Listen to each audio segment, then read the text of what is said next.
Kalit na daw bangon ang inahan ug paundang patutoy. Ikaw tanawa lagi mo mangugi pagputol-putol di mailin nga di man nakabalo.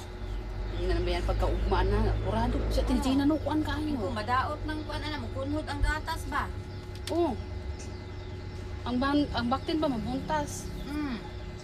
Nilaka lagi daw kadyo ra daw mo patutoy mo kalit ug ana ang inahan. Na. Kung gisakitan na ba kay kag unsay buk panutoy. Oh, tag-as siguro ng uban ana. Ingnan na biya pagkakuan. Sa to adlaw gali nagkuan si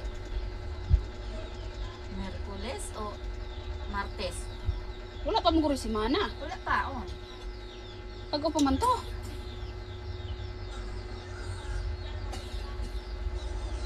Magdala pa siguro na ako yun si Ryan.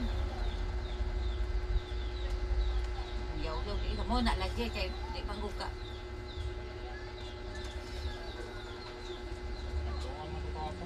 Oh. Kay kasi nga utlan siguro na ako karon magkadimaon niya ako nung ngayon nga siya ra isa mo wa man des Christian. Daw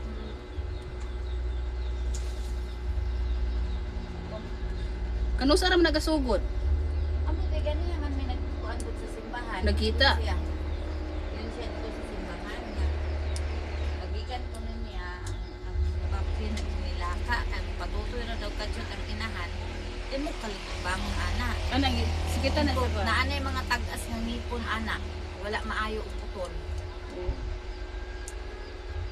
Wala unsa mapudong ka may managkuko nga manikyuran ni Mylen kay okay. Mas clear sa ana nga ngipon diya na. Diya na.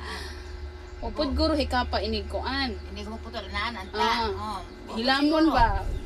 Adtok siguro po pa ako sa